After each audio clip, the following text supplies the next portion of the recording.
نبی اکرم صلی اللہ علیہ وسلم فرماتے ہیں آدم جب بننے لگے روح پھونکی گئی تو سر سے بنتے گئے نیچے کی طرف، اور جب سر سے نیچے کی طرف بننے لگے اور اوپری حصہ بن گیا تو آدم علیہ السلام نے پہلا کام کیا، چھینکا، تو فرشتوں نے جو ہے اللہ رب العزت نے آدم کو کلمہ سکھا اور کہا کہ جب تم چھینک لو تو الحمدللہ کہو، اور جب انہوں نے الحمدللہ کہا تو فرشتوں نے یرحمک اللہ جواب میں دیا اور کہا اب تمہاری اولاد کا بھی یہی معاملہ ہوگا، جب بھی وہ چھینکیں گے الحمدللہ کہیں گی اور جواب میں یہ کہا جائے گا۔ تو آدم علیہ السلام کو جو پہلی عبادت اللہ رب العزت نے کروائی وہ ایک دعا تھی۔ اسی طرح اللہ رب العزت نے آدم علیہ السلام کی جو توبہ قبول کی وہ بھی دعا کے ذریعے کی۔ تو دعا ایک مستقل عبادت ہے، یاد رکھیے، یہ کبھی کبھار ہونے والا عمل نہیں، یہ ہمیشہ ہونے والا عمل ہے۔ اسی طرح تمام عبادتوں کے اندر دعا ایک ایسی عبادت ہے جس کے لیے نہ کوئی وقت ہے، نہ کوئی گھڑی ہے، نہ کوئی جگہ ہے، نہ کوئی حالت ہے کہ طہارت ہونا نہیں ہونا، نہ کوئی مقام ہے، بلکہ ایک ایسی مستقل مسلسل بترتیب ایک ایسی عبادت ہے جو آپ صبح شام دن رات طہارت بغیر طہارت کے کسی بھی حالت میں سوتے اور جاگتے اور لیٹے اور بیٹھے اور کھڑے سے اور مجمع میں اور انفرادی اور ہر اعتبار سے آپ کر سکتے، ایک ایسی مستقل جاہرانہ عبادت جو آپ کبھی بھی کر سکتے، کوئی وقت کی پابندی نہیں، کوئی مہینے کی پابندی نہیں، کوئی دن اور رات کی پابندی نہیں، کوئی جگہ کی پابندی نہیں، کوئی رکعت کسی چیز کی پابندی نہیں، ایک ایسی مستقل عبادت جو آپ کبھی بھی کر سکتے ہیں، ہر وقت کر سکتے ہیں، ایک ایسی زبردست چیز ہے۔ اسی طرح اگر سیرت النبی کا مطالعہ کرے، نبی اکرم صلی اللہ علیہ وسلم کی سیرت کا مطالعہ کرے تو آپ صلی اللہ علیہ وسلم کی زندگی کی کوئی گھڑی، کوئی پہلو، کوئی موقع ایسا نہ تھا جب نبی اکرم صلی اللہ علیہ وسلم نے دعا نہ کی ہو یا امت کو دعا نہ سکھلائی ہو۔ ایک تو تھا آپ کو دعائیں کرتے، ایک سکھایا بھی کرتے، تو نہ کی ہو یا نہ سکھلائی ہو۔ آپ دیکھیے نا، آپ صبح اٹھنے کی دعا، آپ لوگوں سے ملاقات کیے، ملاقات کرنے کی دعا، سلام کرتے ہیں، بیت الخلاء میں داخل ہوئے صبح اٹھ کر اس کی دعا، بیت الخلاء سے باہر آئے پیشاب پخانہ کر کے آپ جو طہارت خانے سے باہر آئے اس کی ایک دعا، آپ نے وضو شروع کیا اس کی ایک دعا، آپ نماز کے لیے نکلے مسجد پہنچے مسجد میں داخل ہونے کی دعا، مسجد میں فجر کی نماز پڑھی، نماز کے اندر مختلف دعائیں جو شروع ہوتی ہے ثنا سے لے کر تو تسلیم کا مطلب تکبیر سے لے کر تسلیم نماز ختم ہونے تک، مسجد سے باہر نکلے تو پھر اس کے بعد مسجد سے نکلنے کی دعا، گھر میں داخل ہوئے تو گھر میں داخل ہونے کی دعا، گھر سے نکلے تو گھر سے نکلنے کی دعا، لباس پہنا تو لباس پہننے کی دعا، اسی طرح جو ہے نیا لباس پہنا نیا لباس پہننے کی دعا، نئے پھل دیکھے نئے پھل دیکھنے کی دعا، ہر چیز کی دعائیں سکھائے، سواری پہ سوار ہوئے تو اس کی ایک دعا، سواری سے اتر رہے اس کی ایک دعا، شہر میں داخل ہوئے اس کی ایک دعا، شہر سے باہر نکلے کوئی نئے اس کی ایک دعا۔ تو گویا صبح سے شام تک کوئی ایسا زندگی کا مرحلہ نہ ہوگا جس میں ہم دعا نہیں کرتے، حتیٰ کہ طہارت کے معاملے میں بھی دعا ہے کہ بیت الخلاء میں جا رہے اپنے جو ہے طہارت کے لیے تب بھی دعا، وہاں سے نکل رہے تب بھی دعا، حتیٰ کہ ایک انسان اپنے بیوی کے ساتھ ہو تو اس عمل سے پہلے جو اس کے لیے جائز ہے اس سے پہلے بھی دعا۔ دعائیں دیکھ رہے آپ کس کثرت سے ہے کہ کوئی زندگی کا مرحلہ اس سے خالی نہیں ہے، اور نبی اکرم صلی اللہ علیہ وسلم سے کم و بیش 1000 سے زیادہ دعائیں جو لیل اور نہار صبح اور شام کی ثابت ہے، جو صحیح روایتوں سے آتی ہے، کم و بیش 1000 کے قریب ایسی دعائیں ہیں جو رسول اللہ صلی اللہ علیہ وسلم سے ثابت شدہ صحیح روایتوں سے ملتی ہے جو ہمیں کرنا چاہیے۔ تو کوئی مرحلہ رسول اللہ صلی اللہ علیہ وسلم کی سیرت کا مطالعہ کرے تو نہ گزرا ہو جس میں آپ نے کوئی دعا نہ کی ہو یا دعا نہ سکھائی ہو، ہر معاملے پہ دعا، ہر چیز کے لیے دعا سکھائی۔ لیکن افسوس اس امت کا معاملہ یہ کہ دعا کے معاملے میں کنجوس کیا، اس کو علم نہیں دعائیں ہوتی کیا ہے، کرنا کیا ہے، کیا اس کا معاملہ ہے۔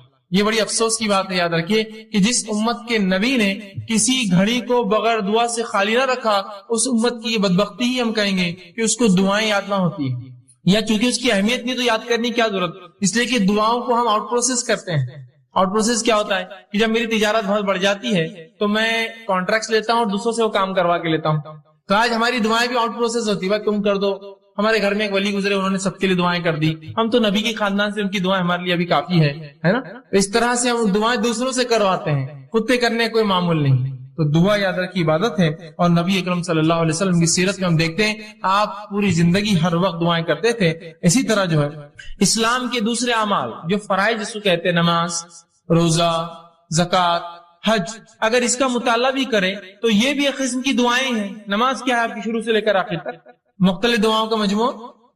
آپ حج کرنے جاتے ہیں، کیا کرتے ہیں حج کے اندر، کیا اعمال ہیں آپ کے، طواف کر رہے تو دعا، صحیح کر رہے تو دعا، جو ہے میدان عرفہ میں ہے تو دعا، مزدلفہ میں تو دعا، جا رہے تو دعا، مطلب دعا ہی تو ہے حج پورا، دعا ہی تو ہے نماز پوری. تو یہ گویا فرائض بھی عبادت ہے، یہ جو فرض عبادتیں ہیں یہ بھی خود ایک قسم کی دعائیں ہیں، یاد رکھیں. تو دعاؤں کی شریعت نے بڑی اہمیت یاد رکھی ہے. لیکن آج یہ ہماری بدبختی ہے، غلط فہمی ہے کہ ہم یہ سمجھتے ہیں دعا ایک ایسی چیز ہے جو مشکل حالات میں، پریشانی کے اندر، مصیبت کے اندر اس کو استعمال کیا جائے، ورنہ بہرحال اس کی ضرورت نہیں ہوتی. حالانکہ یہ ایک بہت بڑی غلط فہمی، یاد رکھیں، بہت بڑی غلط فہمی کہ ہم محض اپنی ضرورت کے وقت دعا کریں، بلکہ ہمیں تو یہ حکم ہے کہ ہر بار ہم دعا کریں، یاد رکھیں، ہر بار دعا کرے، ہر چیز سے پہلے دعا کرے، ہر چیز کی بعد دعا کرے، ہر چیز کی ابتدا میں دعا کرے. یہ غلط فہمی کو دور کیجیے کہ دعا کبھی کبھار مصیبت میں پھنس گئے، پریشانی میں پھنس گئے تو کرے، بلکہ دعا ایک مستقل جارحانہ ایک مومن کی زندگی کا عمل ہے جو وہ صبح شام اٹھتے بیٹھتے کھاتے پیتے، عبادتوں سے پہلے، عبادتوں کے اندر، عبادتوں کے بعد وہ جو ہے دعائیں کرتا ہے. اور اللہ رب العزت جو ہے دعاؤں کو قبول بھی کرتا ہے. ایک غلط فہمی یہ بھی ہوتی ہے لوگوں کو کہ یار میں نے اتنی دعا کی، ہم لوگ اتنی دعائیں کر رہے ہیں لیکن میری دعا قبول نہیں ہوتی. میں نے فلاں مسئلے کے لیے دعا کی، وہ چیز مجھے نہیں ملی. میں نے فلاں کام کے لیے دعا کی، وہ چیز کام نہیں ہوا. میں نے فلاں مسئلے کو فلاں کیا، آج تک وہ چیز نہیں ہوئی. یہ کیسی عجیب بات ہے کہ میں دعا تو کر رہا ہوں لیکن وہ چیز قبول نہیں ہوتی ہے، وہ چیز میری پوری نہیں ہوتی ہے، یا وہ کام میرا نہیں ہوتا ہے. پھر کیا فائدہ دعائیں کر کے؟ اور جب دعاؤں کا صحیح تصور اور دعا کیا ہے، ہم نے کیا سمجھا؟ دعا مصیبت کی ایک چیز ہے استعمال کی. اب مصیبت حل نہیں ہوئی تو پھر دعا کر کے فائدہ کیا؟ ہم نے دعاؤں کو یہ سمجھا کہ مصیبت کی گھڑیوں میں اللہ کو پکارنا یہ دعا ہے.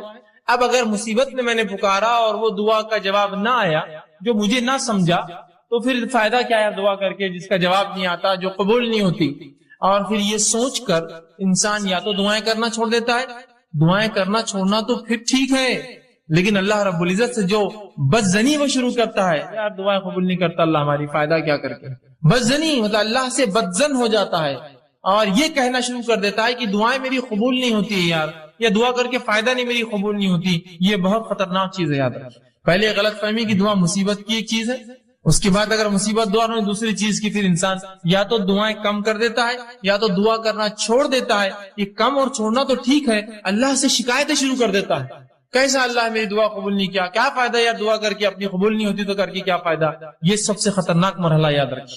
اس میں انسان پھر جو ہے اس دائرے سے نکل جاتا ہے اور اکثر لوگ اس چکر میں جا کے شرک اور کفر تک پہنچ جاتے ہیں. کیسے؟ انشاءاللہ آگے میں رکھوں گا. جبکہ اللہ رب العزت نے اپنی کتاب میں اعلان کیا کہ تم دعا کرو، میں تمہاری دعاؤں کو قبول کروں گا. جس طرح میں نے ایک آیت آپ کے سامنے خطبے میں 2 آیتیں تلاوت کی. ایک آیت سورہ غافر سورہ نمبر 40، اس کی آیت نمبر 60 میں نے تلاوت کی. اس میں اللہ فرماتا کہتا ہے وقال ربکم ادعونی استجب لکم، کہ تمہارا رب تم سے کہتا ہے، یا اللہ رب العزت کہتا ہے کہ تم اس سے دعا کرو، استجب لکم، میں تمہاری دعاؤں کو سنوں گا. کون کہہ رہا ہے؟ یہ اللہ کہہ رہا ہے تم دعائیں کرو اے مسلمانوں، میں تمہاری دعاؤں کو سنوں گا. استجب لکم ان الذین یستکبرون عن عبادتی، اور جو میری دعائیں نہیں کرتے، مجھ سے دعائیں نہیں مانگتے اور تکبر کی بنیاد پر نہیں مانگتے. جو اللہ فرماتا ہے یستکبرون عن عبادتی، جو دعاؤں کو نہیں کرتا تکبر کی بنیاد پہ، اور دعا عبادت چونکہ یہاں لفظ ہے ان عبادتی، جو دعاؤں کی شکل میں میری عبادت نہیں کرتا تکبر کی بنیاد میں، سیدخلون جہنم داخرین، ایسے شخص کو میں جہنم کے اندر ڈال دوں گا. سمجھ رہے بات کو کہ جو دعا نہیں کریں گے، تکبر کریں گے، دعا ایک عبادت ہے، تو اللہ فرما رہا ہے ایسے لوگوں کو اٹھا کر میں کہاں ڈال دوں گا؟ سیدخلون جہنم داخرین، ایسے لوگوں کو میں جہنم میں ڈال دوں گا. تو وہ اللہ دعا سنتا ہے، نہ کرنے والوں کو جہنم میں ڈالیں گا، تو کرنے والوں کی پھر ضروری اس کے لیے لازم ہے کہ وہ جواب دے. اس کے نفس پہ لازم ہے، جب وہ کہہ رہا ہے مجھ سے کرو، نہ کروں گا تو جہنم میں ڈالوں گا، تو گویا تم کرو میں قبول کروں گا. یہ اس کا معنی ہے. دوسری آیت جو میں نے تلاوت کی سورہ بقرہ سورہ نمبر 2 آیت میں 186 تھی، اس میں اللہ نے فرمایا وَإِذَا سَأَلَكَ عِبَادِي عَنِّي فَإِنِّي قَرِيبٌ، کہ میرے بندے اے نبی تم سے سوال کرتے ہیں صلی اللہ علیہ وسلم، کہ میرے بندے سوال کرتے سَأَلَكَ عِبَادِي عَنِّي، میرے بارے میں، فَإِنِّي قَرِيبٌ. اگر قرآن کا آپ اگر طرز دیکھیں، قرآن کا جواب دینے کا اگر انداز اور اسلوب دیکھیں، قرآن میں جب بھی رسول اکرم صلی اللہ علیہ وسلم سے سوال ہوا تو اللہ نے فرمایا وہ تم سے پوچھتے ہیں فلاں، کہہ دو قل، وہ تم سے پوچھتے ہیں چاند کے بارے میں، کہہ دو قل کے لفظ آتے ہیں. سبحان اللہ. اس آیت پہ غور کیجیے، اللہ نے فرمایا وَإِذَا سَأَلَكَ عِبَادِي، میرے بندے میرے بارے میں پوچھتے ہیں، فإنی قریب، کہہ دو بھی نہیں کہا، رسول کو نکال دیا بیچ میں سے، فإنی قریب، کہہ دو ان سے کہ میں قریب ہوں، نہیں کہا فإنی قریب، میں قریب ہوں ان سے۔ مطلب گویا جملے اور الفاظ کے اعتبار سے اس کے اندر قالا کا لفظ بھی نہیں آیا کہ نبی تم کہہ دو قل ان سے، یا قال یہ تم ان سے کہہ دو کہ میں قریب ہوں۔ رسول اکرم صلی اللہ علیہ وسلم کو بھی وہاں سے نکال کر انی قریب سیدھا جواب دیا گیا۔ حالانکہ سورہ بقرہ اٹھائیے، سوالات کا ایک سلسلہ ہے سورہ بقرہ میں، ہر سوال کی بات آتا ہے کہ آپ سے سوال کرتے قل ان سے جواب کہہ دو، قل ان سے کہہ دو، قل ان سے کہہ دو، کہ اس کا معنی یہ۔ یہاں جب سوال ہوا کہ میرے بندے پوچھتے میرے بارے میں، تو رسول اللہ صلی اللہ علیہ وسلم کو قل بھی نہیں کہا، نکال دیا فإنی قریب، سیدھا اتنا قریب ہوں کہ مجھے یہ بھی کہنے کی ضرورت نہیں ہے نبی آپ کہہ دو میں قریب ہوں۔ تو کہا وَإِذَا سَأَلَكَ عِبَادِي عَنِّي فَإِنِّي قَرِيبٌ، جب میرے بندے پوچھتے ہیں میرے بارے میں نبی آپ سے، کہہ دو کہ میں ان سے قریب ہوں، اجیب الدعوۃ الداعی اذا دعان، اور جو بھی مجھ سے دعا کرتے ہیں میں ان کی دعاؤں کو قبول کرتا ہوں، ان کی دعاؤں کا جواب دیتا ہوں۔ اور فرمایا فلیستجیبوا لی، تو انہیں چاہیے وہ صرف میرے سے ہی دعا کریں، مجھے سے ہی مانگے، ولیؤمنوا بی، اور مجھ پر ایمان لائے، لعلکم یرشدون، شاید کہ وہ ہدایت یافتہ ہو، شاید کہ وہ رشد و ہدایت پر قائم رہے۔ تو یہاں اللہ رب العزت نے اس کی وضاحت کر دی کہ اے لوگوں تم پوچھتے ہو میرے بارے میں قریب ہوں، تمہاری دعاؤں کو سنتا ہوں، لہٰذا تم صرف مجھ ہی سے دعا کرنا تاکہ تم جو ہے رشد و ہدایت پر رہو۔ ولیؤمن، ایمان میرا شرط ہے ہر چیز کے لیے، تو میں ایمان والوں کی دعائیں قبول کرتا ہوں، اور آگے فرمایا جو ہے تاکہ تم رشد و ہدایت پر قائم رہو۔ تو یہاں اس آیت نے وضاحت کر دی۔ اسی طرح رسول اللہ صلی اللہ علیہ وسلم فرمایا اور کہا، جامع ترمذی کی روایت آپ نے فرمایا ان الدعاء هو العبادہ، دعا عبادت ہے، عبادت ہے دعا، یاد رکھیں۔ اسی طرح فرمایا جامع ترمذی کی یہ بھی روایت ہے الدعاء مخ العبادہ، دعا عبادت کا مغز ہے، یہ عبادت کا مغز ہے۔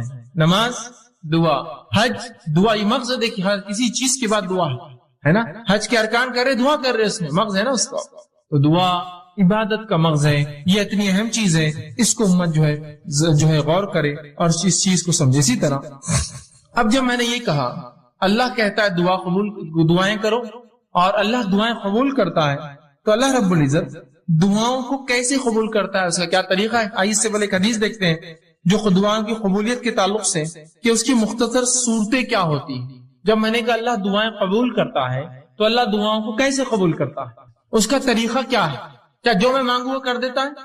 طریقہ کیا ہے؟ آئیے سنیے۔ نبی اکرم صلی اللہ علیہ وسلم فرماتے ہیں، مسند احمد کی روایت ہے، ابو سعید خدری رضی اللہ عنہ حدیث کے راوی فرماتے ہیں، آپ صلی اللہ علیہ وسلم فرمایا کہا مسلمان دعا کرتا ہے جس میں گناہ اور خطا رحمی کی اگر بات نہ ہو۔ ایک مسلمان اللہ سے دعا کرتا ہے جس میں گناہ کی بات نہ ہو، اللہ مجھے زنا آسان کر دے یا مجھے فلاں نہیں، گناہ کی بات نہ ہو، اور قطع رحمی رشتے توڑنے کی بات نہ ہو کہ اللہ میرا رشتہ ان سے توڑ دے، میں ان سے فلاں کرتا ہوں، جس میں گناہ کی بات نہ ہو، رشتے توڑنی قطع رحمی کی بات نہ ہو، تو آپ صلی اللہ علیہ وسلم فرماتے ہیں اللہ 3 میں سے ایک ضرور عطا کرتا ہے۔ جب بندہ اللہ سے دعا کرتا ہے جو گناہ کی نہ ہو، پہلا شرط، دوسرا قطع رحمی رشتے توڑنے کی نہ ہو، تو اللہ 3 میں سے کوئی ایک کام اس کے ساتھ کرتا ہے۔ غور سے سنیے تاکہ وضاحت ہو جائے کہ اللہ دعائیں بولتے ہیں نا اسے تو قبول نہیں کرتا ہے، تو کیا کرتا ہے؟ سنیے، 3 میں سے کوئی ایک کام۔ پہلا، دعا کے مطابق خواہش پوری کر دیتا ہے، اے اللہ مجھے فلاں گاڑی چاہیے، گاڑی مل گئی، دعا کے مطابق خواہش پوری کر دی۔ اے اللہ مجھے فلاں گھر چاہیے، گھر مل گیا، دعا کے مطابق خواہش پوری کر دی۔ اے اللہ مجھے فلاں جو خاتون سے نکاح کرنا ہے، دعا کے مطابق آپ کو کر دیا، وہ چیز آپ کو عطا کر دی۔ اے اللہ میرے والدین کو صحت عطا فرما، دعا کے مطابق صحت عطا ہو گئی۔ تو جو مانگتا ہے مل جاتا، پہلی شکل۔ دوسری صورت دعا قبول ہونے کی، سنیے آپ فرماتے ہیں دعا کو آخرت کے لیے اٹھا کے ذخیرہ بنا دیتا ہے، دعا کو اللہ لے لیتا ہے اور اٹھا کر آخرت میں ذخیرہ بنا دیتا ہے، اینڈ ٹائمز کا سٹاک، مرنے کے بعد کی زندگی کے لیے ایک سٹاک بنا کے رکھ دیتا ہے، آخرت کا ذخیرہ بنا دیتا ہے۔ اور تیسرا فرماتے ہیں دعا کے برابر مصیبت کو ٹال دیتا ہے۔ دعا کے برابر آپ نے دعا مانگی اللہ مجھے گاڑی دے، اب بولیں گاڑی نہیں ملی مجھے، دعا کے برابر مصیبت ٹال دی، ہو سکتا ہے گاڑی لیتے آپ ایکسیڈنٹ ہو کے مر جائے، دعا کے برابر مصیبت ٹال دی، گاڑی نہیں دلائی، آپ دعا کے برابر مصیبت ٹال دی، تو آپ کی دعائیں اللہ نہیں قبول کر کے در حقیقت قبول کر رہا ہے، وہ کا بدلہ دے رہا ہے آپ کو۔ مطلب مجھے لگ رہا ہے کہ یہ چیز میرے لیے اچھی ہے، پتا چلا اس میں تو میرے لیے شر تھا، اللہ نے بچا لیا، بعد میں الحمدللہ میں بچ گیا، ورنہ وہ چیز لے کے پھنس جاتا ہوں، سمجھیا؟ تو نہیں قبول کر کے قبول کرتا ہے آپ کی دعا وہ۔ 3 شکلیں، پہلی ہو بہو جو مانگا عطا ہوا، دوسری شخص آخرت کے لیے توشہ ذخیرہ بنا کے اعمال میں رکھ دیا. تیسری شخص دعا کے برابر مصیبت ٹال دی جاتی ہے. صحابہ نے کہا اللہ کے رسول تب تو ہم کثرت سے دعائیں کریں گے, مطلب دعا میں نقصان کچھ ہے نہیں, صرف فائدہ ہے, تب تو ہم کثرت سے دعائیں کریں گے. تو آپ صلی اللہ علیہ وسلم فرمایا اللہ کے پاس بہت خیر ہے, تم جتنی چاہو کرو, اس کے خزانے بہت زیادہ کم نہیں ہونے والے, کرتے رہ جاؤ. اور ایک دوسری روایت میں آپ نے فرمایا ایک بندہ اللہ کے پاس جائے گا, اس کا حساب کتاب ہوگا, وہ کہیں گے اللہ میں نے یہ اور یہ عمل تو کبھی زندگی میں نہیں کیے تھے, مطلب کچھ ایسے عمل اس کے نام عمل میں ہوں گے جو اس نے کیے نہ ہوں. وہ کہیں گے اللہ یہ کیا ہے, تو اللہ کہیں گا یہ وہ تیری دعائیں تھی جو میں نے قبول نہیں کی تھی جب تو نے مانگی تھی دنیا میں. تو وہ بندہ کہیں گا کاش کہ میری اللہ کوئی دعا قبول نہ کرتا, اس لیے کہ اتنا اجر ملے گا نہیں قبول ہونے والی دعاؤں کا جسی کو امتحان نہیں. تو کہیں گا کاش ہے اللہ تو میری ایک بھی دعا قبول نہ کرتا دنیا میں, آج اس کا اجر ملتا. تو کیا ہوتا اس اجر بڑھنے سے, نام اعمال نے وزن نیکیوں کا بڑھنے سے اس کے مقامات بلند ہوتے تھے جنت. تو کہیں کاش ایک بھی دعا اللہ دنیا میں قبول نہ کیا ہوتا تو نے میری. تو تین میں سے ایک ملتا ہے, یاد رکھیے. اب کوئی دعائیں نہ چھوڑے, اللہ سے ناراض نہ ہو, اللہ سے رسوائی کا اظہار نہ کرے اللہ میری نہیں سنتا ہے, وہ سن رہا ہے آپ کی, آپ کو تین میں سے ایک دے رہا ہے. دعا کے بدلے دعا جو مانگا وہ دے رہا ہے, یا اس کے بدلے آخرت کے لیے اٹھا کے رکھ رہا ہے, یا اس کے بدلے آپ کو اور مجھے اس کے برابر مصیبت کو ٹال دے رہا ہے, مصیبت کو ٹال دے رہا ہے. اور کیوں نہ ہو, ہم لوگوں کے لیے کچھ چیزیں ایسی ہوتی ہیں ہم ظاہر کو دیکھتے ہیں نا, اللہ جو ہے باطن کا جاننے والا ہے, وہ زیادہ بہتر جانتا ہے کیا اچھا اور کیا نہیں. میں دعائیں مانگ رہا ہوں, اور اللہ نے قرآن میں فرمایا سورہ بقرہ میں, انسان کبھی کبھار اپنے لیے دعاؤں کی شکل میں بد دعائیں مانگتا ہے, دعائیں نہیں ہوتی بد دعائیں مانگتا ہے. وہ قسم اللہ اس کو نہ قبول کر کے رحم کرتا ہے ہم پر. مجھے علم نہیں کسی چیز کا, میں دعا کر رہا ہوں اللہ یہ چیز ہی مجھے چاہیے, دعا یوں کرنا چاہیے اللہ اس میں خیر ہو تو مجھے دے, نہیں یہ چیز ہی مجھے چاہیے. اللہ نے کہا ٹھیک ہے لے لے. آپ نے وہ چیز لی, اس کے بعد اس کا بھاؤ ختم ہو گیا, وہ چیز بیکار ہو گئی, وہ تو ناقص تھی, اس سے فلاں مسائل تھے, آپ کہیں گے میں نے کیا کر دیا, خیر کی نہیں کیا آپ نے, بس اپیل تھی کہ وہی چاہیے, دے دیا اللہ, خیر کی نہیں مانگی آپ, سمجھ رہے. تو کبھی کبھار دعاؤں کی شکل میں بد دعائیں مانگتے اللہ سے, سمجھے. تو اللہ سے دعا کرنے کا حکم ہے, اس چیز کو سمجھے دعا کیا ہے, یہ بڑی اہم چیز ہے. اور تین میں سے کوئی ایک شکل میں انشاءاللہ العزیز ہماری دعا قبول ہوتی ہے, اور آخرت میں اگر اس کا بدلہ ملے تو انسان کہیں گا دنیا میں کاش قبول نہ ہوتی تو بڑا اچھا ہو جاتا, اس لیے آخرت میں بہت کثیر اس کا بدلہ ملے گا. ٹھیک, اسی طرح اب جو میں نے کہا دعائیں قبول ہونے کی تین صورتیں ہیں, اس میں سے جو تین صورتیں ہیں اس میں سے جو ایک صورت اللہ ہو دعا کو قبول کرتا ہے, اس جو سٹیپ جو پہلا قبول جو اللہ ہو کرتا ہے, اس کے پھر دو طریقے اللہ کے قبول کرنے کے. اللہ ہر دعا قبول کرتا ہے, دعائیں تین شکل میں قبول ہوتی ہیں, ہو آخرت میں بدلا, اس کے برابر مصیبت ٹالتا ہے. تو جو پہلی شکل اللہ قبول کرتا ہے, اس قبول کرنے کی پھر دو شکلیں ہیں, اس قبول کرنے کی دو شکلیں. وہ کیا ہے, پہلی شکل یہ ہے دعا مانگی تبھی قبول ہو گئی, آج میں نے دعا کی کل نتیجہ آ گیا, آج میں نے دعا کی پرسوں نتیجہ آ گیا, آج میں نے دعا کی ایک مہینہ بعد رزلٹ تھا میرا اور وہی آیا جو میں چاہتا تھا. تو یہ ہوا فوراً حال میں, مطلب بالکل آپ دیکھ سکتے ہیں اس کی دعا فوراً قبول ہو گئی آپ. اور کبھی اس دعا کو اللہ بعد میں قبول کرتا ہے, بہت لمبے عرصے کے بعد, کتنا عرصہ ہم نہیں جانتے, بہت دن بعد کرتا ہے. لیکن تو جو پہلی شکل ہے پھر اس کے دو ٹائپس ہوتے ہیں, پہلا فوراً, دوسرا تھوڑا وقت کے بعد. آئیے اس کی مثالیں ہم دیکھتے ہیں, جس میں دعا جو فوری قبول ہو جاتی ہے اس کی ایک مثال ہے, صحیح بخاری کی روایت ہے. آپ صلی اللہ علیہ وسلم فرماتے ہیں تین لوگ تھے بنی اسرائیل سے, اور وہ جنگل میں تھے, زوردار بارش ہونے لگی, تینوں نے گفا میں پناہ لے لی. اچانک اوپر سے ایک پتھر گرا اور گفا کی منہ پہ آ کے لگ گیا, گفا بند ہو گئی. تینوں نے کہا اپنے اپنے نیکی کا وسیلہ تلاش کرو اور اللہ کے سامنے ایسی نیکی بیان کرو جو نیکی خالص اللہ کے لیے کی ہوں گی, تاکہ یہ مصیبت ٹل جائے. پہلے نے کہا اللہ میں نے اپنے والدین کے لیے جو ہے بکریاں چرا کر آیا تھا, والدین سو گئے, میں روز پہلے ان کو دودھ پلاتا, اس دن میرے والدین سو گئے تھے, بچے حالانکہ میرے بھوک سے تڑپ رہے تھے, میں نے پھر بھی بچوں کو جو ہے دودھ نہیں دیا, پہلے والدین کے اٹھنے کا انتظار کیا, انہوں نے پیا, پھر میں نے بچوں کو دیا. یہ میں نے تیرے لیے کیا تھا, اگر تجھے یہ چیز پسند ہے تو جو ہے اس کو جو ہے تو تھوڑا اس مصیبت کو ہٹا دے. پتھر تھوڑا کھسک گیا, روشنی اندر آنے لگی, فوراً اثر ہوا دعا کا, فوراً انسٹنٹ دعا ہوئی, اثر ہوا, پتھر تھوڑا کھسک گیا. پھر دوسرے شخص نے دعا کی, اور تیسرا بہرحال تفصیلی ہے واقعہ بہت لمبا. تینوں نے دعا کی, ایک کی دعا پہ تھوڑا کھلا روشنی, دوسرے کی دعا پہ اتنا کھلا کہ باہر دیکھ سکتے لیکن نکل نہیں سکتے, تیسرے کی دعا پہ وہ رول کر کے بازو ہٹ گیا اور تینوں باہر نکل گئے. جبھی اللہ نے جواب دیا ان کی دعا کا. یہ ایک شکل. اب دوسری شکل جو اللہ بعد میں جواب دیتا ہے, جو بعید ہوتا ہے, عرصے بعد دیتا ہے, تو آئیے اس کی مثال قرآن نے دی. ابراہیم علیہ الصلوۃ والسلام نے اللہ سے دعا کی, سورہ بقرہ سورہ نمبر 2 آیت نمبر 129, اور فرمایا ربنا وابعث فیہم رسولا منہم یتلو علیہم آیاتک ویعلمہم الکتاب والحکمت ویزکیہم. اے اللہ ان لوگوں میں سے, انہی میں سے ایک رسول پیدا کر. اے اللہ ان لوگوں میں سے. یہ دعا کب کیا آپ نے معلوم آپ کو؟ جب اسماعیل علیہ السلام اور ہاجرہ علیہ السلام کو لا کر مکے میں چھوڑ دیا.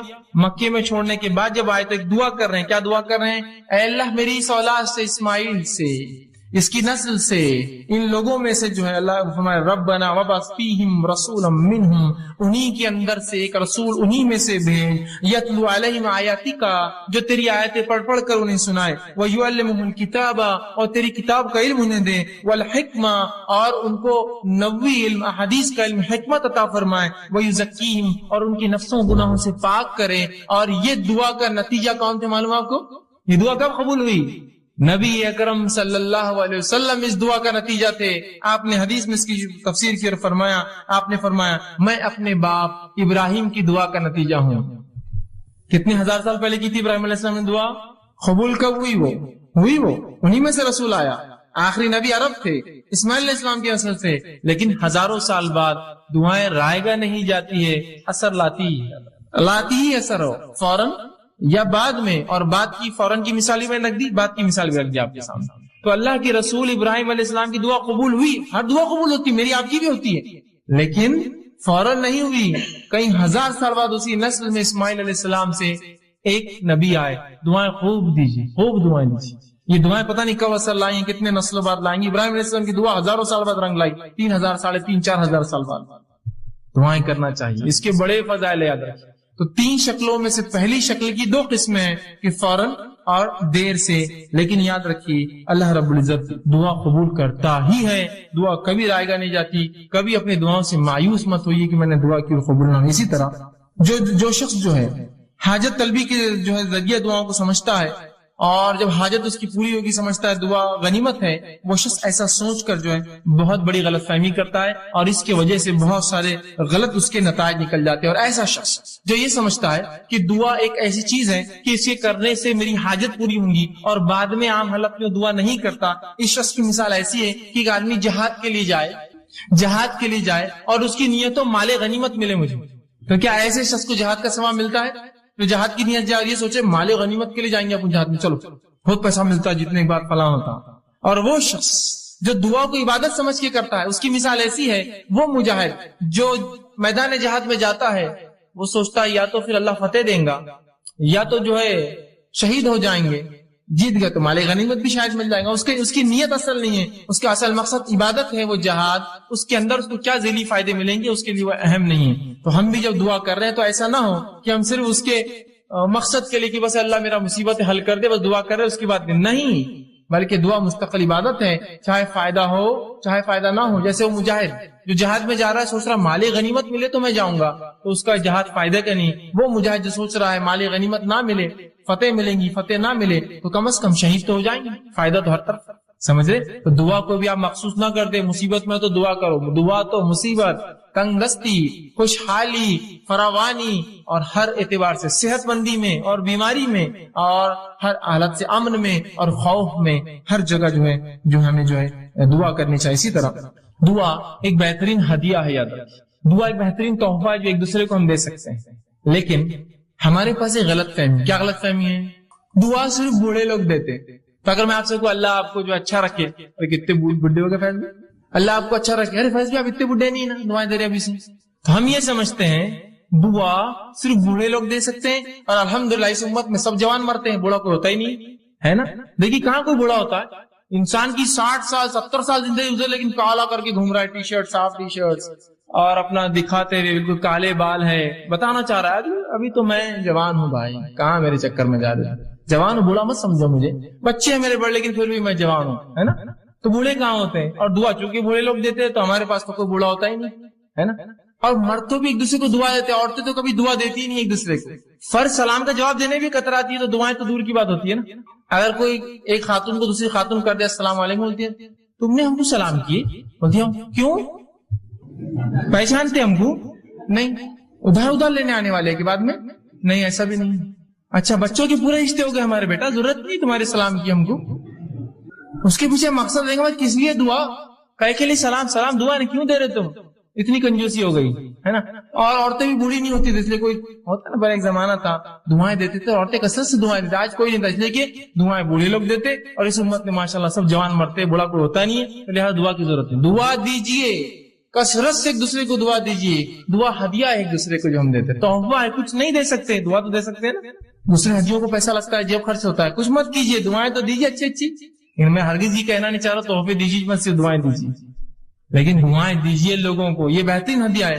نبی اکرم صلی اللہ علیہ وسلم جب صحابہ کچھ اچھا کام کرتے اسلام کے لیے اور دین کے لیے, شریعت کے لیے, دعائیں کا تحفہ دیتے. چونکہ آپ کے پاس مال و دولت کہاں تھی اتنی, جو آتی خرچ کر دیتے, دعائیں دیتے فوراً. عثمان ابن عفان رضی اللہ عنہ نے جنگ تبوک میں خوب مال خرچ کیا, اللہ کے رسول نے خوب دعائیں دی ان کو, خوب دعائیں دی. ہدیہ ہے, دیجیے دعائیں دوسرے سے, سلام کی شکل میں, سلام سے ہٹ کی مصیبتوں کی دور کرنے کی شکل میں, یا مختلف دعائیں جو آپ کو لگے اس کی پریشانی میرے بھائی, میری بہن کی, میرے دوست کی, میرے رشتے دار کی, خوب دعائیں دیجیے ایک دوسرے سے. اور یہ دعاؤں کا چلن بالخصوص ہم دیکھتے ہیں ہند پاک میں بر صغیر میں بہت کم ہے, چونکہ ہمارا تصور کچھ اور ہی ہے. ایک غلط فہمی کی بنیاد پر ہم دعا نہیں دیتے, تو میری دعا کہاں اللہ سنتا, میری کہاں قبول ہونے والی, دعاؤں کا معاملہ نہیں. لیکن آپ جائیں گے اگر اہل عرب کو آپ دیکھیں گے تو ماشاءاللہ ان میں آج بھی دعاؤں کا بڑا سلسلہ ہوتا ہے.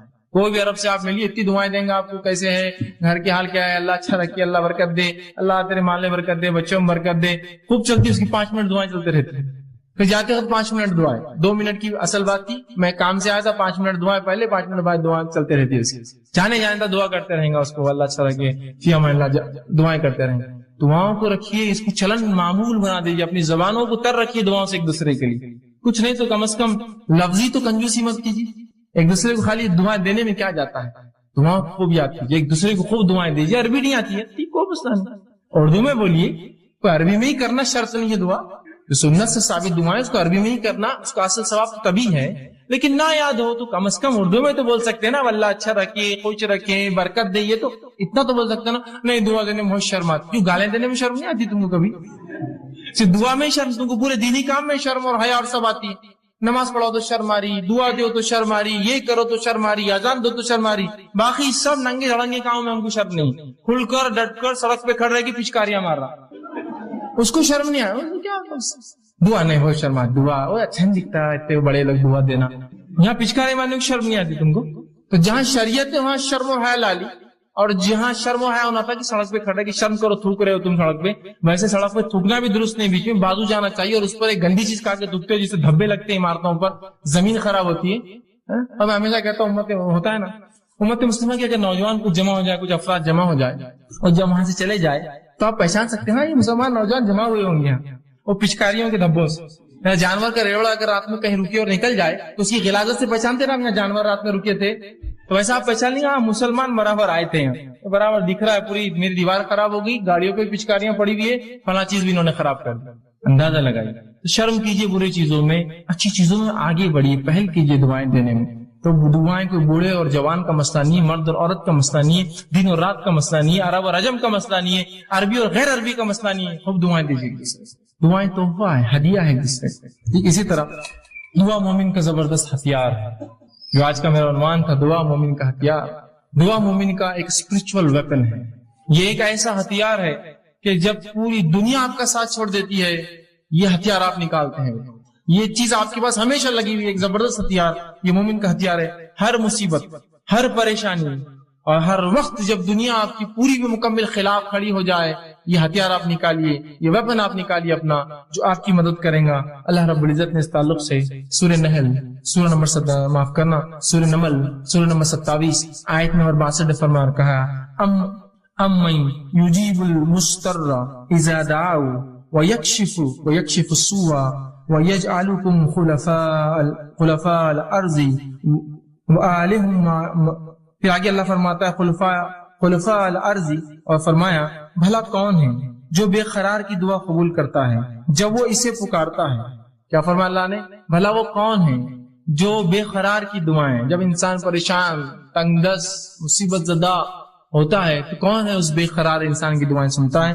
تو دعا میرا اور آپ کا ہتھیار ہے, اور ایک ایسا زبردست ہتھیار کہ جو آپ ہر وقت استعمال کر سکتے اور مصیبت میں یہ ہتھیار تو بالکل آپ کا سب سے بالکل آخری ساتھی یسوع کہتے ہیں یہ آپ کے ساتھ ہوتا ہے. اور اللہ ہر کسی کی دعائیں سنتا ہے جس کے تعلق سے اگر آپ واقعہ دیکھیں تو اللہ رب العزت نے یونس علیہ السلام کا واقعہ آتا ہے کہ یونس علیہ السلام سے ایک خطا ہوئی. خطا یہ ہوئی کہ آپ نے جب اللہ نے اس بستی پر عذاب لانے کا سوچا تو آپ نے سوچا دعوت پہنچا کہ کیا فائدہ, نکل جاتا ہوں بستی سے. نکل کر چلے گئے. جب کشتی میں سوار ہو کے شہر سے جا رہے تھے ہوا یوں کہ لوگوں نے کہا کہ ایک طوفان آ رہا ہے اور طوفان سے بچنے کے لیے کشتی کو ہلکا کرنا پڑے گا, خرہ ڈالیں گے, لوٹ ڈالیں گے, جس کا نام آیا اس کو کشتی سے باہر پھینک دیا جائے گا. خرہ ڈالا گیا, یونس علیہ السلام کا نام نکلا. یونس علیہ السلام کا نام نکلا, لوگوں نے اٹھا کشتی سے پھینک دیا. جو ہی آپ کشتی سے گرے ایک بڑی مچھلی نکل کر آئی اور یونس علیہ السلام کو نگل لیا. نگل کے سمندر کے اندھیروں میں چلے گئی, وہ لے کر گہرائیوں میں چلے گئی یونس علیہ السلام کو لے کر. آپ تنہا ہے, مچھلی کے پیٹ میں ہے, مذاق نہیں ہے, تنہا ہے, مچھلی کے پیٹ میں ہے. بڑی مچھلی ہوں گی, بہت بڑی, اور مچھلیاں بہت بڑی ہوتی ہیں. مچھلی کے پیٹ میں ہے, کوئی سننے والا نہیں ہے وہاں, کوئی دیکھنے والا نہیں. اس اندھیرے سے یونس نے آواز دی اپنے رب کو اور کہا. اللہ پر رب العزت نے اس بات کو اپنی کتاب میں سورہ انبیاء سورہ نمبر 21 آیت میں 87 اور 88 فرما کہا فنادى في ظلمات ان لا الہ الا انت سبحانک انی کنت من الظالمین. یونس نے اس اندھیرے سے اپنے رب کو آواز دی ظلمات سے کہ لا الہ الا انت سبحانک, اے اللہ تیرے علاوہ کوئی ذات نہیں ہے, عبادت کے لائق تیرے علاوہ کوئی الہ نہیں ہے, انی کنت من الظالمین, میں گناہگار تھا. تو اللہ رب العزت نے یونس کی اس ظلمات سے آواز کو سنا اور نکال دیا یونس کو ظلمات سے باہر. تو اللہ رب العزت سب کی سنتا ہے, مانگنا تو آئے. یونس علیہ السلام نے اس گہرائی سے, سمندر کے اس گہرائی اور ظلمات سے آواز دی اپنے رب کو. اللہ نے فرمایا فنادى في ظلمات ان لا الہ الا انت سبحانک انی کنت من الظالمین. اس نے آواز دی اور اس اندھیرے سے کہا اے اللہ تیرے علاوہ کوئی الہ نہیں, تیرے علاوہ لائق معبود کوئی عبادت کے لائق نہیں, سبحانک تیری ذات پاک ہے, انی کنت من الظالمین, وہ میں تھا جس نے اپنے نفس پہ خطا کی, وہ میں تھا جس نے ظلم کیا اور تیرے حکم کی خلاف ورزی کی. اللہ رب العزت نے سنی اور کہا فاستجبنا له, اور تیرے رب نے اس کی دعا کو وہاں سنا. اس اندھیرے میں جب کوئی نہیں تھا, سمندر کی گہرائی میں سنا. فاستجبنا له ونجیناہ من الغم, اور اس کو اس کے غم سے نکال دیا. وکذالک ننجی المؤمنین, ہم ایسی ہی نجات دیتے اپنے ایمان والے بندوں کو. سمجھ رہے ہیں بات؟ ابراہیم علیہ السلام لا اولاد, اولاد نہیں ہے آپ کو, نہ لڑکا ہے نہ لڑکی ہے. سوچتے ہی مشن کون لے کے چلیں گا میرے بعد, کوئی لڑکا اور میرا جو مشن لے کر چلے. اللہ سے دعا کی, اللہ نے قبول کی.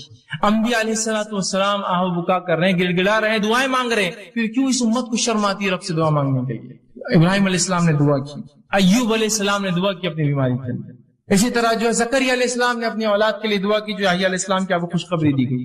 یوسف علیہ السلام نے جب اس بری عورت نے جو آپ پہ قصد کیا کہ آپ کے ساتھ بدکاری کرے تو دعا کی اللہ مجھے وہ جیل زیادہ بہتر ہے بنسبت اس عمل کے. اللہ نے دعا قبول کی اور جیل میں ڈال دیا, اس لیے کہ ورنہ وہ زنا کرنے کے اوپر تلی تھی. آپ نے کہا وہ جیل بہتر ہے اس زنا سے, اللہ نے جو آپ کو بچا لیا اور جیل میں ڈال دیا. اندازہ لگائیے ان لوگوں نے اللہ سے دعا کی.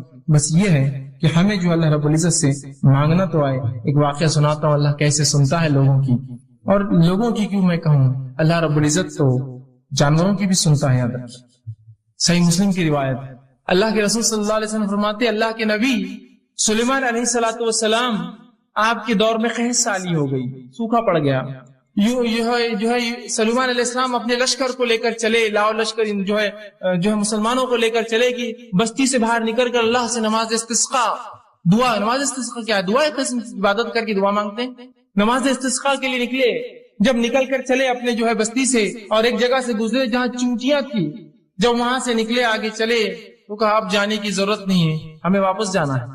تو لوگوں نے کہا اے یونس, معاف کرنا اے سلیمان, تم ہمیں نماز استسقاء کے لیے لے کر چلے تھے, کیا بات ہے, کیوں آپ تم کہہ رہے ہو؟ تو کہا جب ہم وہاں سے چلے تھے ایک چونٹی الٹی اپنے پیٹھ کے بل لیٹی اور اس نے اپنے پورے پیر آسمان کی طرف کیے اور اللہ سے دعا کی بارش کی, اللہ نے اس کی دعا سن لی, اب ہمیں نماز استسقاء کی ضرورت نہیں. اس لیے کہ جو ہے سلیمان علیہ السلام جانوروں کی بات سمجھتے تھے. تو کہا اللہ نے اس کی دعا قبول کر لی, تو اللہ تو چونٹیوں کی قبول کرتا ہے, پھر تمہاری اور میری مومنوں کی کیوں نہیں سنیں گا؟ وہ چونٹی کو اللہ کی ولی نہیں تھی اور کوئی بزرگ نہیں تھی, جانور ہے وہ, اللہ اس کی بھی سنتا ہے. بس مانگنا تو ہے اپنے رب سے, رب سننے کے لیے ہی تو بیٹھا ہے اوپر, ورنہ اللہ نہ سنیں گا تو کس سے مانگیں گے بندے؟ بتاؤ مجھے. اگر وہ ذاتی سننا بند کر دے جو سننے والی اور سمیع ہے تو میں کس سے پھر دعائیں مانگوں؟ اور جب لوگوں نے یہ سوچا کہ وہ ذات سنتی نہیں ہے تو پھر لگے انسانوں کے در پہ مانگنے کے لیے. آج جو سب سے افضل دعا افضل عبادت دعائیں ہیں، کہاں کہاں مسلمان مانگتے ہیں، کن کن دروں پر مانگ رہے اللہ کو چھوڑ کر، ذرا غور کیجیے۔ یہ غلط فہمی ہے، اس کی بنیاد ہے کہ اللہ سنتا نہیں، ہماری سنتا نہیں، گنہگاروں کی سنتا نہیں، وہ تو صرف بزرگوں کی ولیوں کی سنتا ہے، اور ایسے فالتو قسم کے عقیدے۔ اور ان عقیدے کو میں فالتو لفظ کہنا بھی بہت فالتو سمجھتا ہوں، فالتو بولنا چاہیے ایسے عقیدوں کو، جن عقیدوں کا نہ سر ہے نہ کوئی ٹانگ ہے شریعت کے اندر۔ جس شریعت نے آپ کو سب کو اختیار دیا دعائیں کرنے کا، پتہ نہیں کس نے شریعت سے اس کے دعاؤں کا اختیار چھین کے کہا یہ تو ریزرویشن ہے ہمارے لیے، ہم کر سکتے ہیں دعا تمہارے لیے، ہم سے مانگو تو ہم پھر تم کو دیتے ہیں۔ ابھی اللہ تک کہاں جاتے ہو، ہم تک تو آ جاؤ، پھر اللہ تک جانا دعائیں مانگنے۔ اس قسم کی باتیں کہہ کر مجھے اور آپ کو ایک افضل عبادت سے آج کاٹ کر رکھ دیا۔ اسی طرح جو ہے دعا کے بارے میں جو غلط فہمی ایک بہت بڑی وہ یہ ہے، لوگوں میں جو پائی جاتی ہے وہ یہ ہے اللہ صرف نیکوکاروں کی سنتا ہے، گناہگاروں کی نہیں سنتا ہے۔ اللہ صرف نیک لوگوں کی، بزرگوں کی، پیروں کی، فقیروں کی سنتا ہے، اور وہ جو ہے سب کی نہیں سنتا، گناہگاروں کی نہیں سنتا۔ اور ہم تو گناہگار ہیں، آپ تو گناہگار ہیں، ہم تھوڑی دعا کر سکتے اللہ سے۔ یہ یاد رکھیے ایک بدترین عقیدہ ہے شریعت میں، اس عقیدے کا کوئی جو اصول اور کوئی وزن نہیں ہے، یاد رکھیے۔ اور جب انسان یہ سوچ لیتا میری دعائیں تو میں نیک نہیں ہوں، اور ہر انسان گناہگار ہے، میں نیک نہیں ہوں تو اللہ میری دعا نہیں سنیں گا، لہٰذا کسی پیر، فقیر، بزرگ، ولی، اچھی شخصیت، نبی کسی کو پکڑنا ہوگا اور ان کے ذریعے جانا ہوگا اس دعاؤں کے لیے۔ جب یہ عقیدہ لے لیتا ہے اور شریعت کا عقیدہ چھوڑ دیتا ہے تو وہ تین کام کرنا شروع کر دیتا ہے۔ پہلا کام کیا کرتا ہے؟ بندہ اللہ سے اپنا تعلق ختم کر لیتا ہے اور پیروں اور فقیروں کا محتاج بن جاتا ہے۔ اللہ سے تعلق کٹ، اب یہی ذریعہ ہے ہماری دعاؤں کی قبولیت کی۔ دوسرا کام یہ کرتا ہے بزرگوں کو خوش کرنے کے لیے، ان کو عاجز کرنے کے لیے، ان کو اپنی طرف متوجہ کرنے کے لیے نظریں اور نیاز اور کھانا اور پلانا، اور مرنے کے بعد جو ہے ان کے آستانوں کے اوپر چڑھاوے چڑھاتا ہے کہ وہ خوش ہو جائے، خوش ہو جائے۔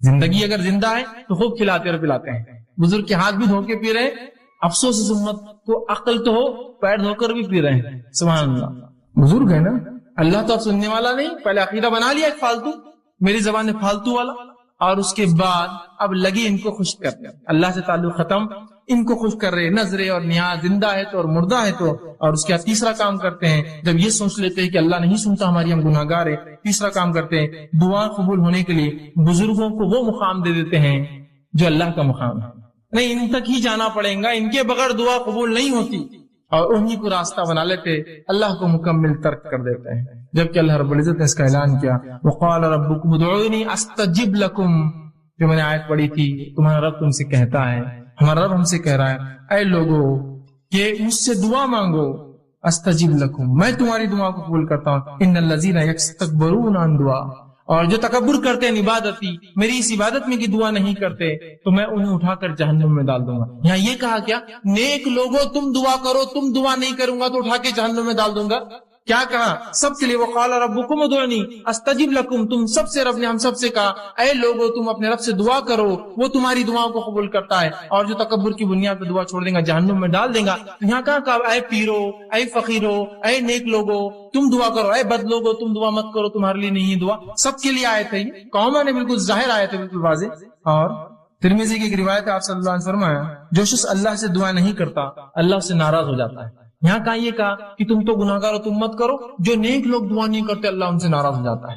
کوئی بھی انسان اللہ سے دعا نہ کرے اللہ ناراض ہو جاتا ہے، اور اللہ گناہگاروں کی بھی سنتا ہے اور نیکوکاروں کی بھی سنتا ہے، معلوم ہے، نیک لوگوں کی بھی سنتا ہے اور گناہگاروں کی بھی سنتا ہے۔ آئیے مثالیں لے لیجئے، مثالیں تو لوگوں کا جو عقیدہ ہے اللہ گناہگاروں کی نہیں سنتا اور نیکوکاروں کی پوری سنتا ہے، تو میں آپ کو دلیل دیتا ہوں، اللہ گناہگاروں کی بھی سنتا ہے، نیکوکاروں کی بھی سنتا ہے، گناہگاروں کا بھی انکار کرتا ہے، نیکوکاروں کی بھی نہیں سنتا ہے کبھی کو، بڑے بڑے انبیاءوں کی نہیں سنی اللہ نے۔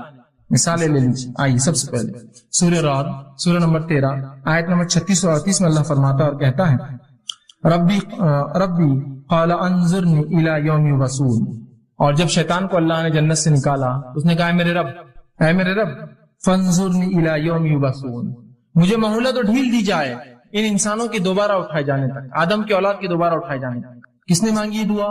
شیطان نے۔ جانتے نا تمام گناہوں کا سبب دنیا میں جو ہے وہی بنتا ہے، لوگوں کو بہکا رہا ہے، پھسلا رہا ہے، گناہ کروا ہے نا، سب سے گناہ کار ہے نا، اللہ کا نافرمان ہے۔ ابھی کہاں سے نکالا جا رہا ہے؟ جنت سے نکالا جا رہا ہے۔ کیا بول رہا ہے لیکن اللہ سے، اے اللہ مجھے دوبارہ اٹھایا جاتا ہے مہلت دی جائے۔ اللہ نے کیا بولنا چاہیے تھا ہمارے اصول کے مطابق؟ چل بھاگ، بزرگ کے ذریعے سے آیا، سیدھے آ کی بات کر رہا میرے سے، بھاگ، گناہگار ایک تو، اور سیدھے دعا، ہمت تیری اتنی؟ ہمارے اصول کے مطابق تو یہ ہونا چاہیے تھا نا، جا کسی نبی کے وسیلے سے آ، جا کسی پیر فقیر کے وسیلے سے آ، سیدھے آ کے دعا مانگ رہا ہے، شیطان کہیں کا، ابلیس کہیں کا، بولنا چاہیے تھا نا ہمارے اصول کے مطابق۔ اللہ کیا جواب دیتا؟ سنیے، تو شیطان جانتا تھا، اس نے نافرمانی کی اللہ کی، لیکن اس کے پاس عقیدہ تھا کہ تو اللہ رب العزت کے پاس جنت میں تھا، اس کو پورا عقیدہ معلوم شریعت، وہ جانتا تھا اللہ ہی سنتا ہے، سیدھے سنتا ہے، میں گناہ گار ہوں بھی تو سنے گا میری۔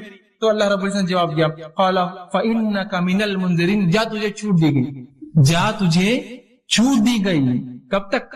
انسانوں کے دوبارہ اٹھائے جانے تک۔ جا، یہ نہیں کہا کہ جا کر پیر فقیر کے وسیلے سے آ، آدم کے وسیلے سے آ، محمد صلی اللہ علیہ وسیلے سے آ، فلاں سے آ، نہیں، سیدھا کہا جا تجھے ڈھیل دی گئی، برا ہے، گناہ گار ہے، اللہ سیدھی سن رہا ہے اس سے۔ آئیے اب وہ واقعہ سنیے جو اللہ نیکوکاروں کی بھی نہیں سنتا، جو سب لوگ کہتے ہیں نہیں پیر فقیر کے اللہ کبھی ٹالتا ہی نہیں، پیر فقیر تو چھوڑ دیجئے، یہاں انبیاء کی نہیں سننا ہے اللہ۔ آئیے سنیے واقعہ، اللہ رب العزت سورہ ہود سورہ نمبر 11 آیت نمبر 45-46 میں اللہ نے فرمایا، اور نوح علیہ السلام سے کہا، نوح میں تیری آل کو اس طوفان سے بچا لوں گا۔ جب طوفان آیا، ان کا بیٹا جو جا کر دور چلا گیا، نوح علیہ السلام نے کہا بیٹا کشتی میں سوار ہو جا، آج کوئی بچنے والے نے کہا اے والد میں بہت اونچے مقام پر چلا جاؤں گا، اور یہ بات اور مکالمہ چل ہی رہا تھا، ایک زوردار لہر آئی اور وہ بیٹا بہہ کر چلے گا پانی۔ نوح علیہ السلام کو اللہ نے کیا کہا تھا؟ اے نوح جو ہے میں تیرے گھر والوں کی حفاظت کروں گا، اور یہاں بیٹا ڈوب گیا، بیٹا گھر سے ہوتا ہے نا کسی کی، اس کے گھر والا تھا، تو نوح علیہ السلام نے اللہ سے گزارش کی اور دعا کی اور فرمایا انی اعیذک ان تکون من الجاہلین۔ جب دعا کی اور کہا اللہ جو ہے میرے بیٹا تو میرے گھر والوں میں سے تھا، تو اللہ نے جواب دیا انی اعیذک ان تکون من الجاہلین، اے نوح میں تجھے نصیحت کرتا ہوں جاہل لوگوں کی جیسی باتیں نہ کرنا، اس لیے کہ تیرا بیٹا ایمان نہیں لایا لہذا تجھ سے نہیں ہے، وہ ایمان نہیں لایا۔ تو یہاں کس کی دعا اللہ نے رد کی؟ اے نوح جاہلوں میں سے مت ہو جانا، نصیحت کرتا ہوں تجھے آئندہ ایسی بات میرے سامنے نہیں کرنا۔ اور نوح نے اس کے بعد اللہ سے توبہ کی، اللہ کہا میں گناہگار، میں توبہ کرتا ہوں تجھ سے، میں نے غلط دعا کی تھی۔ کس کی دعا رد کی؟ یہ اللہ کے پہلے رسول ہے نوح علیہ السلام، رد کر دیا۔ آئیے دوسرا واقعہ، صحیح بخاری کی روایت، ابراہیم علیہ السلام نے اللہ سے دعا کی، اللہ میرے والد کو جو کہ کفر پر مرے تھے، اے اللہ ان کو جنت عطا کرنا، جہنم میں۔ اللہ ان کی دعا مانی نہیں، سنی ان کی دعا، اور روز قیامت حدیث میں آتا ہے ان کے والد کو ان کے سامنے اٹھا کر جہنم میں ڈال دیا جائے گا۔ کہاں سنی؟ اتنے بڑے نبی، ابو الانبیاء، نبیوں کے باپ کہلاتے ہیں آپ، ابو الانبیاء بات ترک کر دیا اللہ نے۔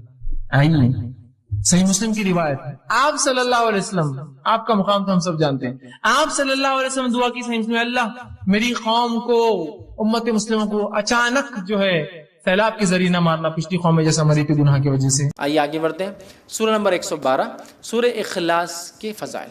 سورہ نمبر 112 سورہ اخلاص ہے، اور میں سمجھتا ہوں اسے کتنے فضائل ہے اسی کوئی انتہا نہیں، اس لیے کہ اس سورت کا نام بتاتا ہے اخلاص۔ اخلاص کا معنی ہوتا ہے پیور، خالص، بغیر ملاوٹ کا۔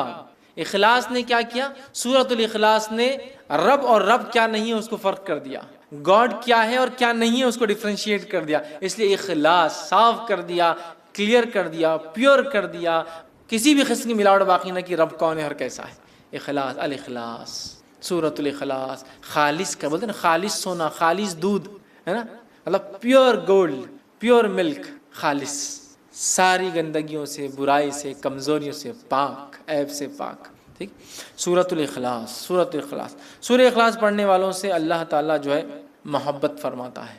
سورہ اخلاص جو لوگ پڑھتے ہیں اللہ تعالیٰ ان سے محبت فرماتا ہے۔ مسلم کی روایت ہے، ماں عائشہ رضی اللہ عنہا فرماتی اور کہتی ہے کہ اللہ کے رسول صلی اللہ علیہ وسلم نے ایک شخص کے قیادت میں لشکر بھیجا، مطلب ایک شخص کی قیادت میں، لیڈرشپ میں ایک بٹالین، ایک لشکر جو ہے آپ نے بھیجا۔ وہ صاحب جب نماز پڑھاتے تو اپنی قرأت میں سورہ اخلاص پر ختم کرتے، مطلب جب بھی نماز پڑھاتے جو ختم کرتے نماز تو اینڈنگ سورہ اخلاص، مطلب اگر ایک سورہ پڑھا تو دوسرا سورہ اخلاص آخر میں ہوتا ہی تھا، اینڈنگ سورہ اخلاص۔ آنے کے بعد لوگوں نے کہا اللہ کے رسول صلی اللہ علیہ وسلم یہ صاحب کیا کرتے تھے، ہر نماز کے اینڈ میں سورہ اخلاص ایڈ رہتا تھا ان کا ایڈیشن، تو ختم کرتے۔ جب لشکر واپس آیا تو لوگوں نے رسول اللہ صلی اللہ علیہ وسلم ذکر کیا، آپ صلی اللہ علیہ وسلم نے ارشاد فرمایا اس سے دریافت کرو ایسا کیوں کرتا تھا۔ لوگوں نے اسے دریافت کیا، جا کر پوچھا تم ایسا کیوں کرتے تھے، تو اس نے جواب دیا یہ سورہ رحمان کی صفت بیان کرتا ہے، یہ سورہ رحمان کے، رب کے اوصاف، کیریکٹرسٹکس بیان کرتا ہے۔ قل هو اللہ احد، کہہ دو وہ اللہ ایک ہے, اللہ الصمد, اللہ بے نیاز ہے, لم یلد ولم یولد, ٹھیک ہے, لم یلد ولم یولد, وہ کسی سے پیدا نہیں ہوا اور اس کے کوئی ماں باپ نہیں, مطلب نہ اس نے کسی کو پیدا کیا, نہ وہ کسی سے پیدا ہوا, نہ وہ اس کے کوئی ماں باپ ہے, نہ اس کو بیوی ہے, نہ اس کے کوئی بچے ہیں, ولم یکن لہ کفوا احد, اور اس جیسا دوسرا کوئی نہیں. تو رب رحمان کی صفت یہ صورت بیان کرتی ہے. تو اس شخص نے کہا مجھے چونکہ اس میں رحمان کی صفتیں بیان ہوتی ہیں اس لیے میں اس کو پڑھتا ہوں, لہٰذا میں اسے پڑھتا ہوں اور اس کو پسند بھی کرتا ہوں چونکہ اللہ کی صفتیں ہیں.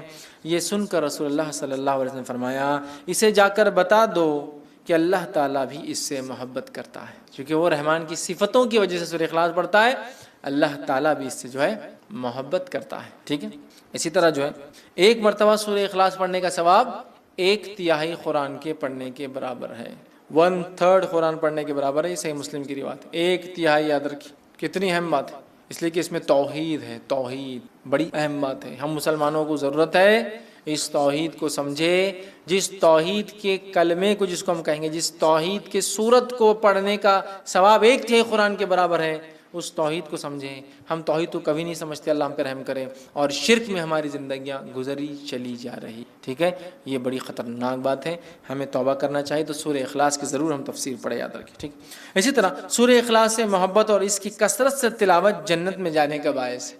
اس سے محبت اور کثرت سے اس کی تلاوت جنت میں جانے کا باعث ہے. ابو ہریرہ رضی اللہ عنہ فرماتے ہیں رسول اکرم صلی اللہ علیہ وسلم کے ساتھ میں تھا, آپ صلی اللہ علیہ وسلم نے ایک آدمی کو قل واللہ احد پڑھتے ہوئے سنا, تو آپ صلی اللہ علیہ وسلم نے فرمایا اس کے لیے واجب ہو گئی. میں نے عرض کیا کیا واجب ہو گئی, تو آپ صلی اللہ علیہ وسلم نے ارشاد فرمایا جنت. سورہ اخلاص پڑھا, آپ نے فرمایا اس کے لیے واجب ہو گئی. میں نے پوچھا کیا واجب ہو گئی اس کے لیے, تو کہا جنت. تو ابو کیا لگ رہا, صرف قل واللہ احد اللہ الصمد لم یلد ولم یولد ولم یکن لہ کفوا احد, جنت میرے واجب ہو گئی. یہ کلمے کے مطابق میری پوری زندگی گزرے مجھ پر جنت, یہ کلمے کے مطابق میری پوری زندگی گزرے اور میری موت اخلاص توحید پر ہی آئے, یہ میرے لیے واجب ہے, اب جنت مجھے. تو آپ سمجھ رہے ہیں کتنی اہم بات ہے. سورہ اخلاص معمولی نہیں, یاد رکھیں. اسی طرح جو ہے 10 مرتبہ سورہ اخلاص پڑھنے والے کے لیے جنت میں ایک گھر تعمیر کر دیا جاتا ہے. اب آپ دیکھیے غور سے, یہ پہلی صورت آئی جس میں کوانٹٹی آئی, کتنی بار پڑھنا ہے, باقی کسی میں بھی کوانٹٹی نہیں تھی اب تک. تو آپ جس کو بولیں گے آپ تعداد مت طے کیجیے اب صورتوں کتنا پڑھنا ہے, بس پڑھتے جائیے. یہاں کوانٹٹی ہے, اگر اس نیت سے 10 بار پڑھی جائے کہ اس سے جو ہے جنت میں گھر چاہیے, تو پھر اسی کوانٹٹی فکس ہے, پھر 10 بار ایک ساتھ پڑھنا ہے. آئیے حدیث کے الفاظ, مسند احمد کی روایت ہے. معاذ بن انس رضی اللہ عنہ فرماتے اور کہتے ہیں رسول اللہ صلی اللہ علیہ وسلم فرمایا جس نے قل واللہ احد آخر تک 10 بار پڑھی اس کے لیے اللہ تعالیٰ جنت میں گھر تعمیر کرتے ہیں. جس نے سورہ اخلاص کو 10 بار پڑھا اللہ تعالیٰ اس کے لیے جنت میں ایک گھر تعمیر کرتے ہیں. سمجھ رہے ہیں بات کو, گھر تعمیر کرتے اللہ تعالیٰ کس شخص کے لیے, جو سورہ اخلاص کو 10 بار پڑھتا ہے, یاد رکھیے. تو آپ دیکھیے کتنی بڑی فضیلت ہے کہ 10 ٹائمز کا ریسیٹیشن جنت میں ایک گھر, مذاق نہیں ہے, مذاق نہیں. ٹھیک ہے, اسی طرح شیطان کے وسوسوں سے بچنے کے لیے سورہ اخلاص پڑھ کر بائیں جانب, ٹھیک, بائیں مطلب لیفٹ ہینڈ جو ہے 3 مرتبہ تھوکنا چاہیے. یہ وسوسے جو کنٹینیو آتے ہیں نا, اس کا بھی علاج ہے اس کے اندر. ٹھیک, حدیث کا الفاظ سنیے, جو ہے ابو داؤد کی روایت ہے. جو ہے ابو سلمہ بن عبد الرحمن رضی اللہ عنہ کہتے ہیں کہ رسول اللہ صلی اللہ علیہ وسلم نے فرماتے ہوئے سنا ہے کہ ایک وقت آئیں گا لوگ ایک دوسرے سے بہت زیادہ سوال کریں گے, بہت زیادہ سوال کریں گے, حتیٰ کہ ایک کہنے والا کہیں گا اچھا مخلوق کو اللہ نے پیدا فرمایا. ایک آدمی آ کے کیا سوال کریں گا, اچھا مخلوق کو اللہ نے پیدا کیا, تو پھر اللہ کو کس نے پیدا کیا, وہ شک ڈال لیں گا. مخلوق کو اللہ نے پیدا کیا تو اللہ کس نے پیدا کیا. جب لوگ ایسی باتیں کریں گے تو کہنا, جب لوگ ایسی باتیں کریں گے تمہارے سامنے تو تم کیا کہنا, اللہ احد اللہ الصمد لم یلد ولم یولد ولم یکن لہ کفوا احد. خطرناک وسوسہ ہے نا, اللہ کو کس نے پیدا کیا. ٹھیک ہے, یہ پڑھ لینا, اللہ ایک ہے, اللہ بے نیاز ہے, اس نے کسی کو نہیں پیدا کیا, اس سے کوئی پیدا نہیں ہوا, اور اس کا ہمسر اس کے برابر کوئی نہیں ہے. پھر 3 مرتبہ بائیں طرف لیفٹ ہینڈ کی طرف تھوک کر شیطان سے اللہ تعالیٰ کی پناہ طلب کرنا. ادھر تھوکنا ہے لیفٹ ہینڈ, اعوذ باللہ من الشیطان الرجیم, یہ پڑھ کر 3 بار تھوک کر شیطان سے اللہ تعالیٰ میں پناہ لینا, اعوذ باللہ من الشیطان الرجیم پڑھنا. نماز میں وسوسے آئے تو اس کا طریقہ الگ ہے. نماز میں وسوسے آئے اعوذ باللہ من الشیطان الرجیم, ادھر تھوکنا ہے لیفٹ ہینڈ, اور اللہ تعالیٰ کی ذات میں وسوسہ ڈال رہا ہے غیر نماز میں تو اللہ احد اللہ الصمد لم یلد ولم یولد ولم یکن لہ کفوا احد, ادھر تھوکنا ہے لیفٹ ہینڈ, تو یہ نکل جاتا ہے. اب ایک چیز چونکہ میں نے بول دیا ہوں تو اب اس کو کچھ نہ کچھ لاجیکل آپ کو کچھ آنسر دیتا ہوں بات سمجھنے کے لیے. اللہ کو کس نے پیدا کیا؟ لوگ سوال کرتے ہیں. بہت سارے ایتھیسٹ وغیرہ ایسے لوگ ہم سے بھی کر سکتے دعوتی فیلڈ میں، ٹھیک، یا وہ لوگ جو اللہ کو نہیں مانتے ہیں، گاڈ کو نہیں مانتے ہیں، کریٹر کو نہیں مانتے ہیں. میں ایک ایگزامپل دے کے بات سمجھاتا ہوں. اگر کوئی بول رہا ہے کہ بی کو کس نے پیدا کیا، تو ہم کہہ رہے سی. تو سی کو کس نے پیدا کیا؟ تو ہم کہہ رہے ڈی. تو ڈی کو کس نے پیدا کیا؟ ہم کہہ رہے ای. کوئی نہ کوئی تو فرسٹ ہوگا جس کو کسی نے نہیں پیدا کیا ہوگا. ورڈ نیچرل ہے. آپ کتنا بھی لمبا جائیے، جانے کے بعد ایک سرٹن پوائنٹ پہ آ کے آپ کو یہ بات تو ماننا پڑے گی کوئی ایک تھا جو بغیر بنائے بنا ہے. دیکھیں اللہ کو کس نے پیدا کیا، اس کو کسی نے پیدا کیا، تو اس کو کس نے پیدا کیا، پھر اس کو تو بات تو وہی چاہ کے پھر جو فرسٹ ہے پھر وہی ہوگا، اس کو کس نے پیدا کیا. کوشچن تو اینڈ لیس ہے. تو ہم کہہ رہے ہیں جو نہیں پیدا ہوا اللہ ہے، اور جس سے سب کچھ پیدا ہوا وہ اس کی مخلوق ہے. ختم.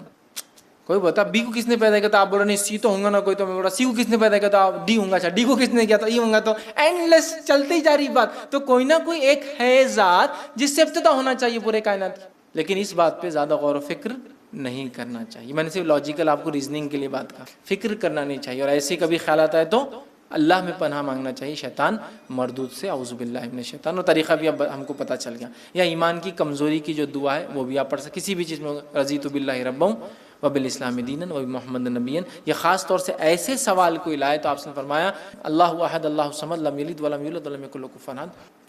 اعوذ باللہ من الشیطان الرجیم. یہ اس کا طریقہ ہے. ختم. لاجیکلی آپ کو ایکسپلین کر دیا میں نے کچھ باتیں. ٹھیک.